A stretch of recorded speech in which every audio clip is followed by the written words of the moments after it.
fans hope. Now, if you don't know, we actually had a contest on here to win a chance to talk to Morgan Spurlock himself. And so we have our winner here. Congratulations, Andy Wapplinger. Am I saying that right, man? Wapplinger. Wapplinger. Damn it. So cool. Okay.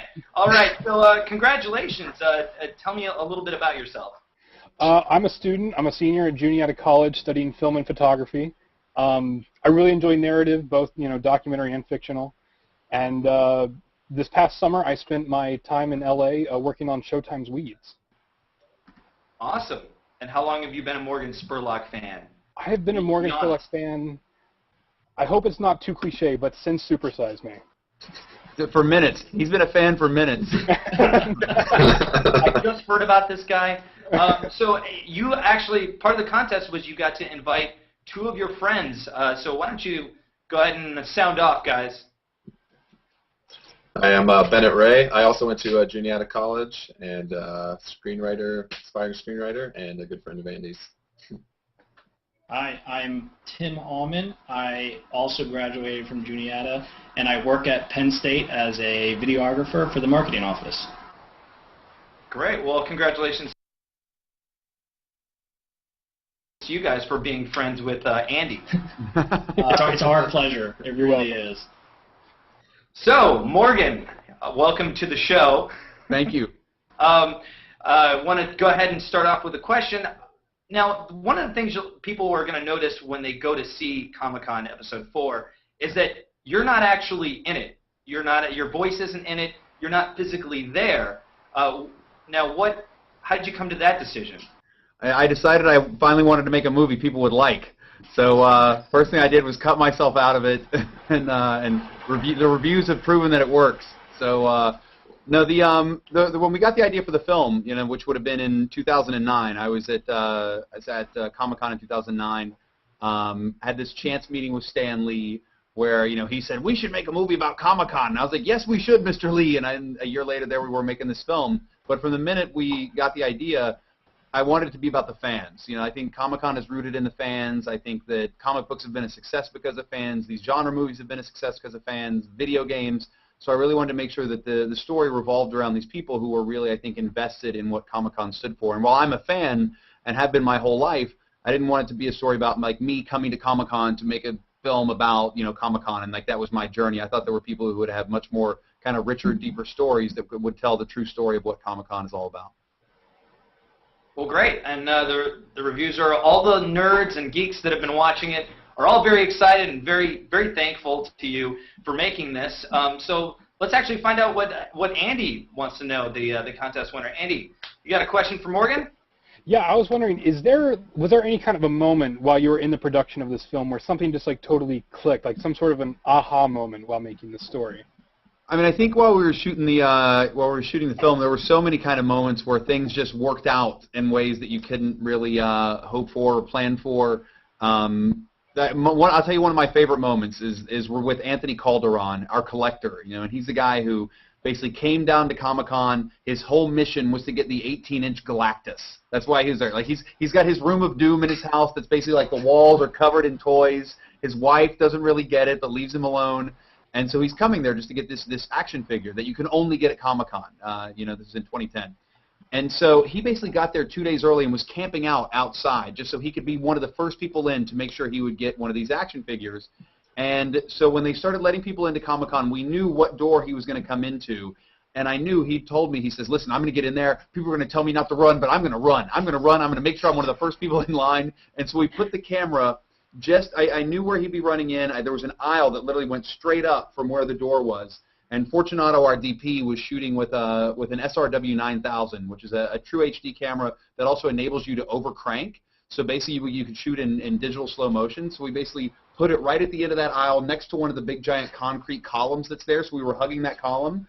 And so basically, they opened the doors, people started pouring in, and I saw Anthony run past. And then later that night, we were scanning the footage, and there's that beautiful shot of this like Anthony running in slow motion, and you're like, yes, we got that one shot. And when things like that happen, things that you don't know if you're going to get it, but when you do, and just a little bit of planning pays off, it's one of the greatest things ever. So now obviously right here is the action figure that he was running for. See how gigantic it is. I mean, this was not something little that he was running for. But it is a huge convention. How many cameras? I mean, this is not a small undertaking. How many cameras? Like, what was your crew size? We had a massive crew. It was the biggest crew I've ever worked with in my life. There were about 150 people working on the movie. We had 15 full crews that were kind of following characters or shooting different parts of the convention. At any time, people within those crews could pick up a second camera and start shooting with it. So there were anywhere from 15 to 30 cameras running at any given moment. By the time it was all said and done, we'd shot about 650 hours, most of that being just during Comic-Con, during that 4 days. We did follow people in and we followed people out, but almost all of that was shot during the actual convention itself, which is a massive, massive undertaking. That sounds just horrible to edit. 750 hours. We had two amazing editors, both Tova Goodman and Tim Smith. Tova, who cut Freakonomics, and she also cut the Simpsons 20th Anniversary Special. Tim Smith, who had cut with my producer, Matthew Galkin. He'd edited a bunch of stuff with Matthew in the past, and like the Kevorkian film he made.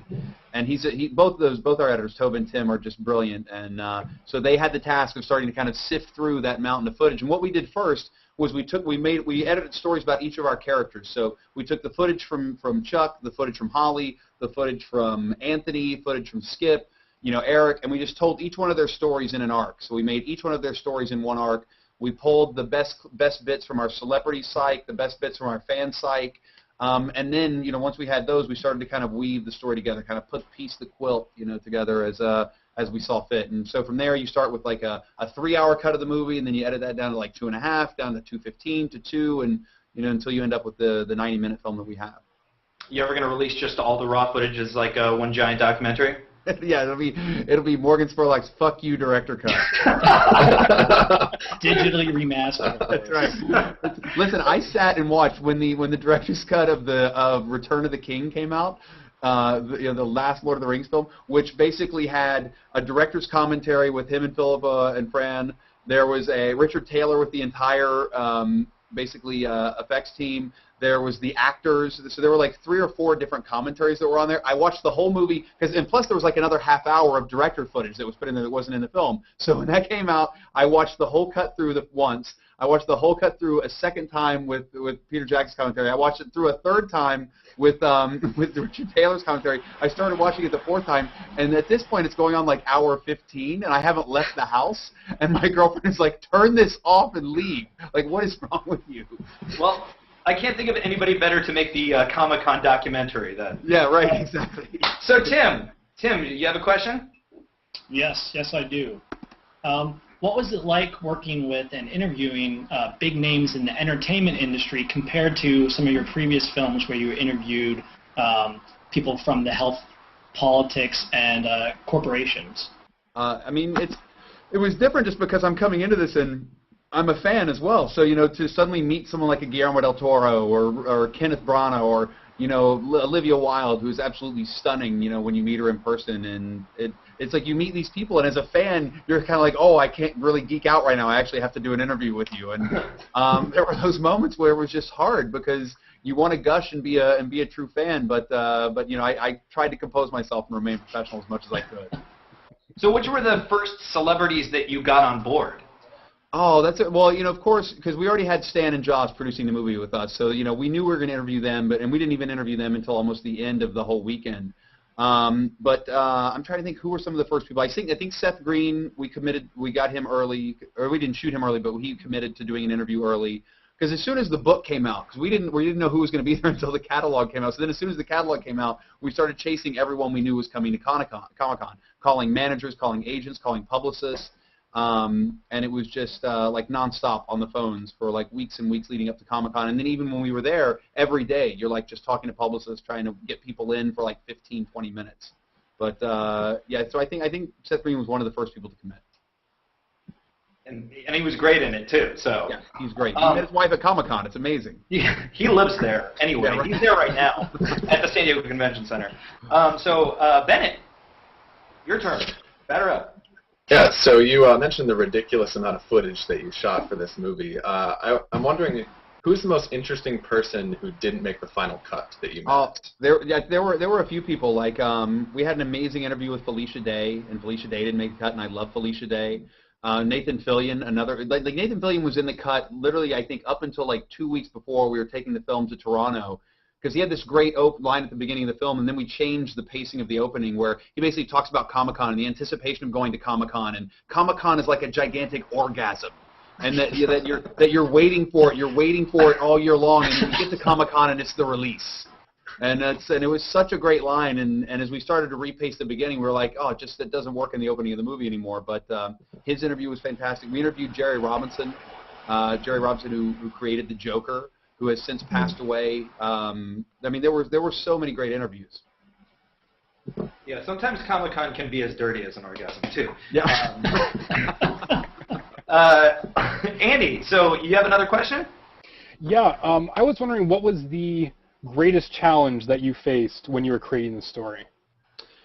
Well, I mean, I think kind of filtering through, all the footage and figuring out what points were the most salient points, the ones that kind of told the best story, kind of kept our character stories moving in the best way.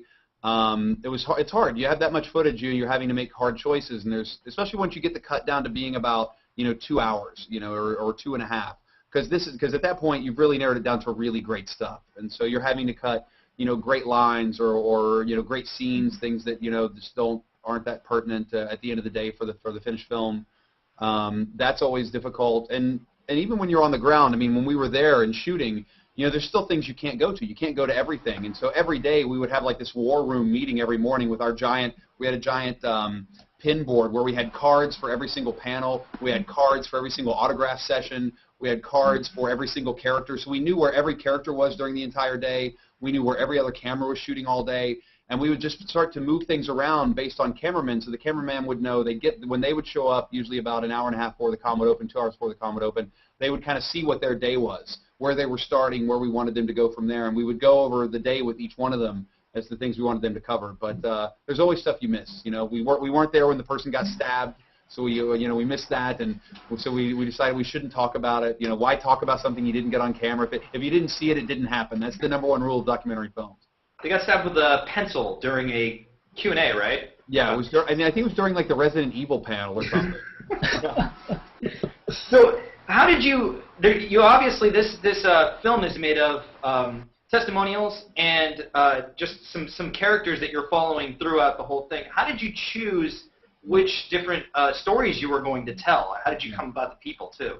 Yeah, well, we once we kind of started when we started talking to different people, like I think Stan was one of the first people who said we should go to the portfolio review.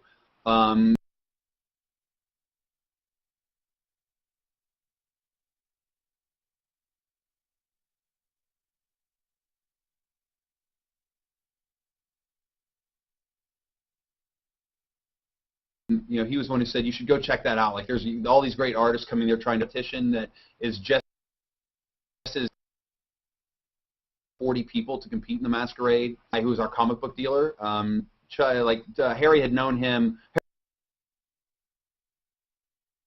Harry's father had a comic book shop when he was growing up as a kid, and so he had known Chuck for many, many years. And he says, if you want a comic book vendor who is kind of going to give you the straight answer about what's going on in this business, he's the guy. And Harry was absolutely right. And when Harry came on as a producer, we blasted out kind of this casting call around the world, and we got just a deluge of submissions.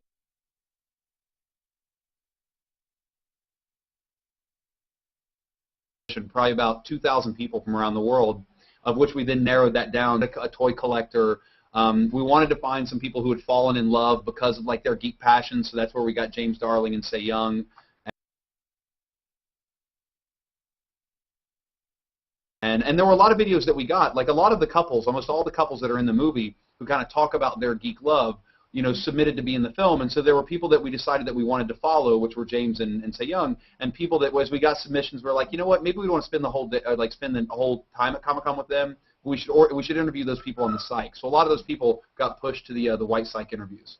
Yeah, I noticed you didn't pick the stereotypical fat, greasy mullet guy that lives in his parents' basement. Just putting that out there. We didn't.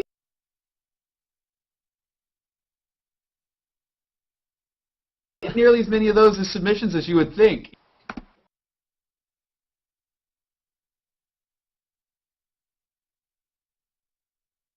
What's the difference between, you know, you're talking working on it in general and then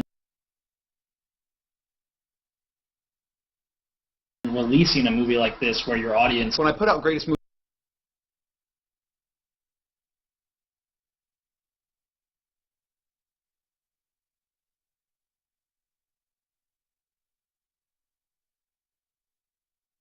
ever sold, when we released that film, you couldn't even see the film on its opening week.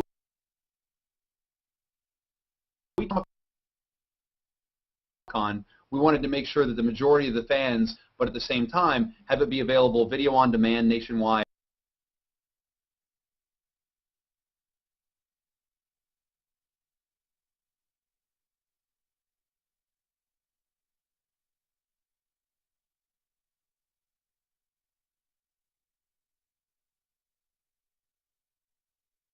Have it be on iTunes nationwide. In fact, it's actually available on iTunes worldwide. So there's only 8 or 10 territories that we need. Who was a fan would be able to have access to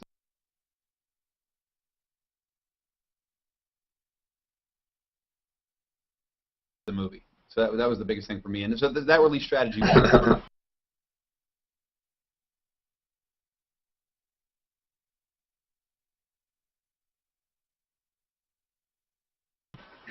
from the viewers, from the... So far, I mean, I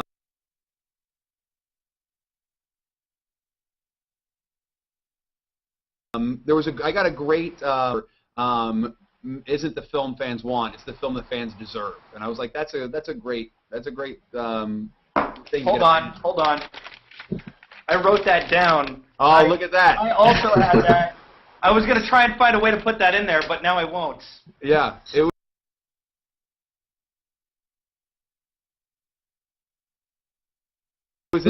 like I saw that this morning when they should have about what they love. You know, being a fan, there's a different side to Comic-Con that I really wanted to make sure was shown. Like if you go to Comic-Con,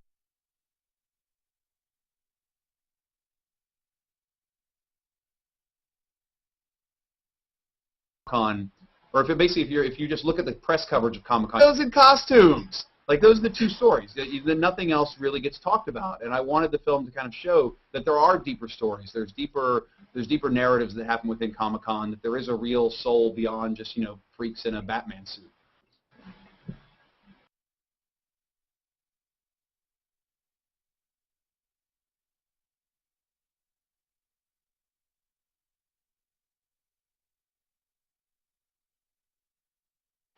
Bennett, you ready? Hot, confrontational, and controversial. About it, it was.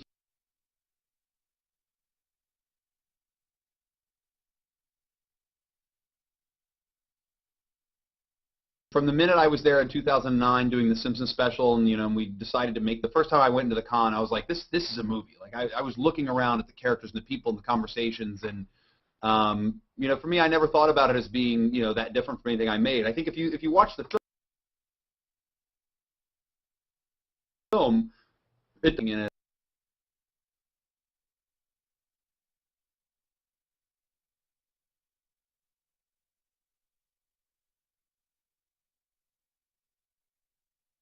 I think that it does feel very much like a movie that I would make behind the camera the whole time.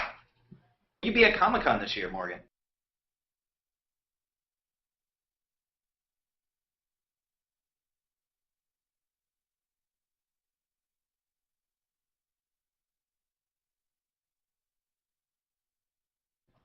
I will be at Comic-Con this year. Well, we're trying to figure out a special edition DVD that's going to be coming out that the folks. So there's going to be like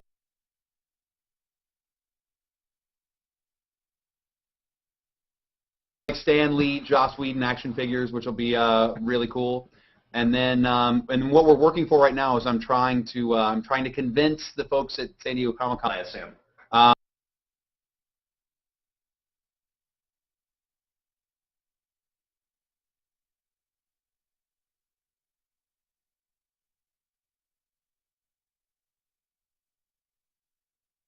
Yeah, absolutely. You got to get that rock star cast out on the stage. I mean, it would be amazing. Exactly. Your greatest struggle struggle as a filmmaker has kind of just getting, getting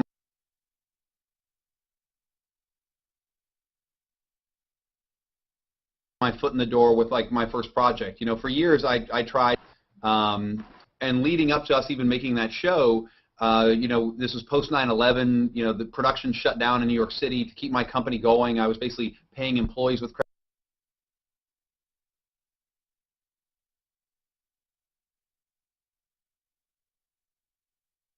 credit cards and paying rent with credit cards and paying credit cards with credit office, but I still had an office.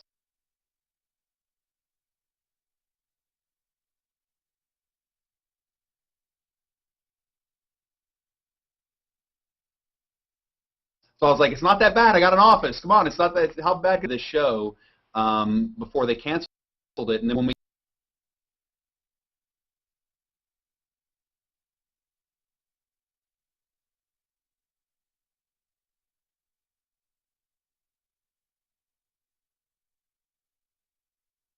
they canceled the show, it was October 2002, and I said, well, and that was like that was the decision that we made. We made a decision to make, and that changed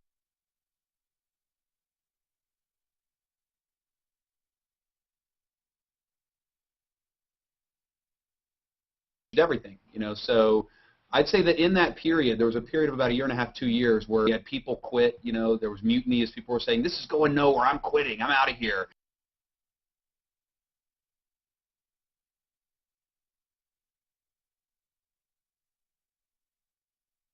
But then there was a core group of people who stuck around, who believed in.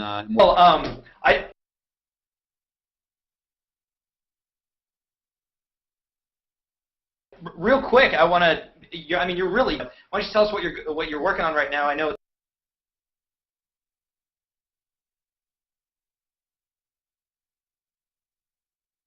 that you have one coming out called Mansome. Burnett and Jason Bateman that looks at the magical world of manscaping, and so this movie, it's called Mansome, and it is all about male grooming, and there's a bunch of other people in it that are fantastic, like Zach Galifianakis and Judd Apatow and Paul Rudd.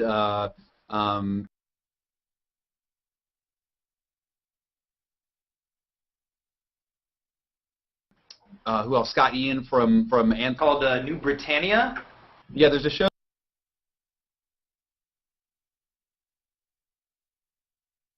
that premiered in the UK just this past, on a fine diet of like Monty Python, and then from there we watched like Fawlty Towers and Blackadder and The Young. I just fell in love with the place when Super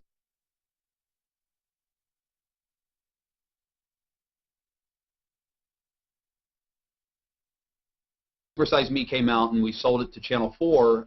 When they launched it on, I went over there and hosted a show for them called The Last Word, which was like a weekly chat show.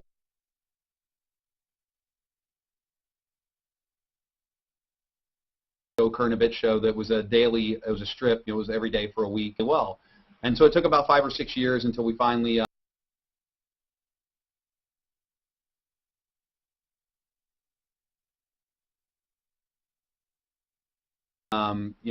we're able to like work out doing a show over there, and I flew over. And it's a show that kind of looks at British social issues and the quirks and differences between the U.S. and the UK, and broadcasters.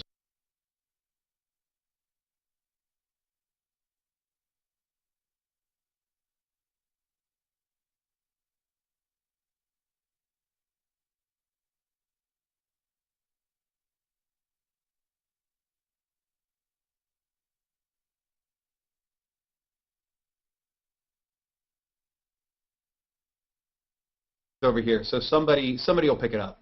All right. Well, yeah. Hopefully that somebody's watching us. So Tim, for your round and decide what you're gonna go with. Usually it's we always have a bunch of different things in development, a bunch of different ideas, and when it comes to films, there's always usually 3 or 4 ideas that we're kind of circling at any given point. Like right now, we have a couple docs that we're developing right now, feature docs, neither of which we've committed to, because I'm about to go direct my first narrative feature film, which we'll shoot this summer. We've closed the financing on the film. We're closing on the cast right now. We're finishing a rewrite of the script, and we're looking to start shooting that mid-July. And so right now we've kind of held off on other film projects or chasing other film projects until we kind of knew what that full schedule was going to be. And that movie is and I've been wanting to make a narrative film ever since Super Size Me, and it wasn't until about 3 years ago that we got this script that I really fell in love with. It's very kind of insider-ish, very kind of Aaron Brockovich-ish, little guy fighting the good fight, and I think it was the perfect film for me to make right now. That actually answers Ernie from Google Plus's question about the scripted material in the works. So that's good to hear that. I'm looking forward to that. Jeremy on Google Plus wants to know, what was it like working with Holly Conrad, who is your cosplayer in the film? Holly Conrad is a rock star. Holly Conrad was the very first person we cast in the movie. If you go on YouTube and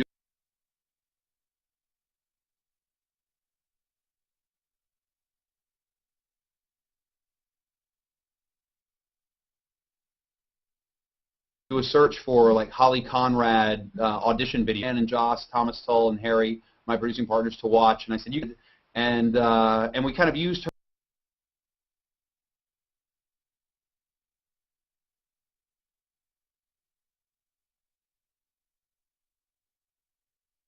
her as the litmus test for everybody else we cast in the film, because not only did she have a real hang out and party, we wanted to have somebody who was kind of going on a mission for something, like Skip and Eric are going there to try and break into the business, at this kind of geek job fair that happens there.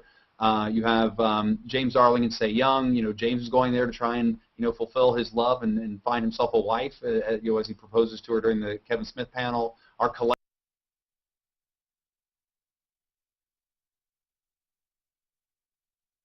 and Chuck, who's trying to keep it. Is there any one that you think you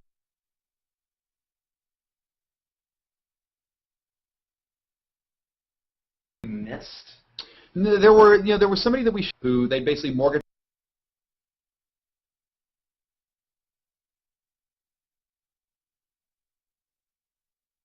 their house to launch a comic book company, borrowed money from the guy's mom, somebody who could help them break their comic into the Latino market, kind of expand the reach of their comic book.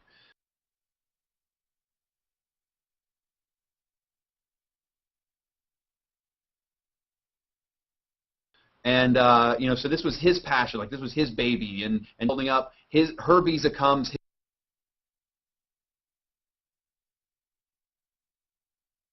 his visa never comes. So she doesn't know what to do, and it was just so hard to cut in because the story felt very long or get direction. I think it became problematic in the edit.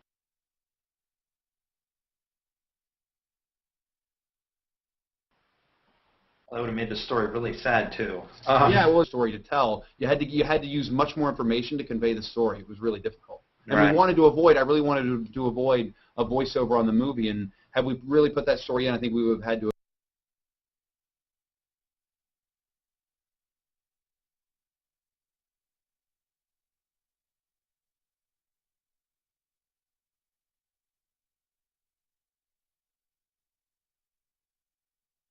Included a voiceover. All right. Bennett. A very fine beard you have there. Thank you. For anyone that you've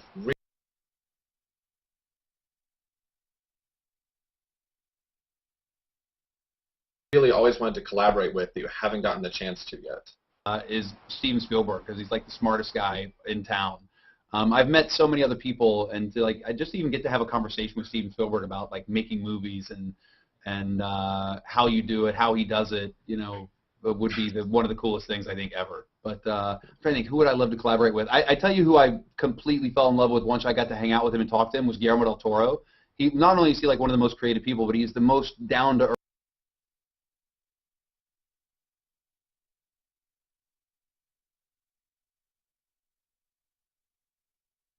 earth, normal, fantastic guys. And so we interviewed him to see Tom.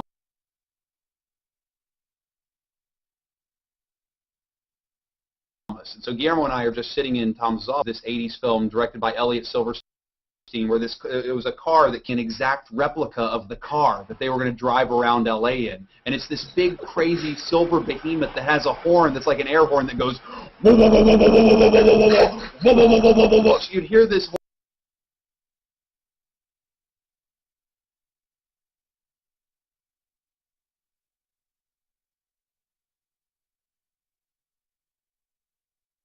horn that would scare the shit out of people in the you know, in the movie. And it was amazing. And he told me that, and as if I couldn't geek out of him just because I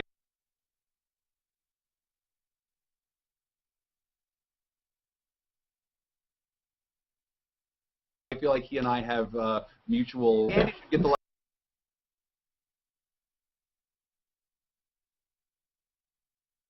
last question since he won. Yeah. Okay, Andy, last question. Tell you what, you come to New York City and we'll figure out a way to get you in there. Sounds good. Yeah, you come to New York, we'll get you in on an internship. You're in. Awesome. That would be great. Done. Awesome, man.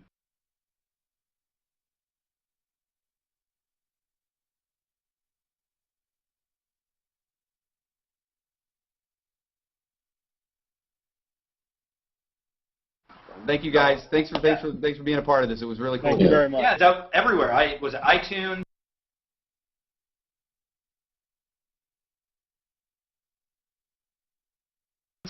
On demand. Austin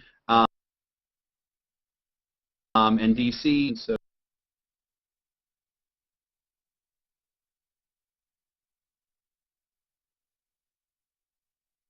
check it out. The future.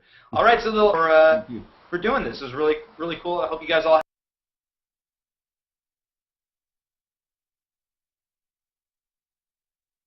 had a lot of fun. I'm going to close us out with the trailer for a little movie called Comic-Con Episode here.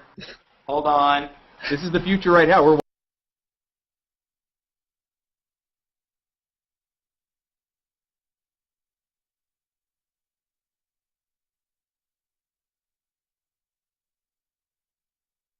watching the future. This is the future. This is all.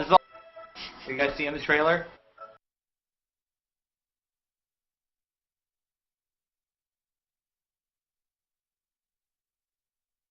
Sit in my chair. Let me make you look cocky. Okay, good.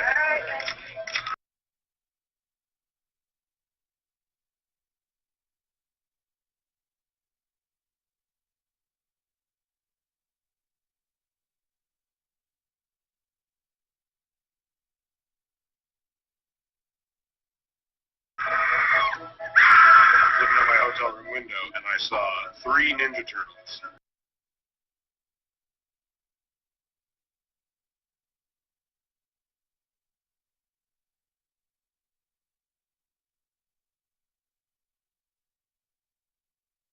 Really impatiently checking.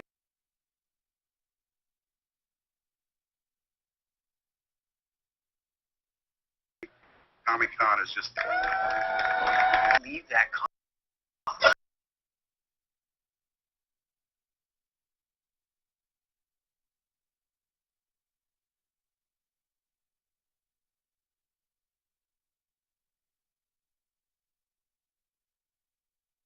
I read comics every day as a kid, and I really wanted to do this. It's for me to get myself out there and stop getting all your.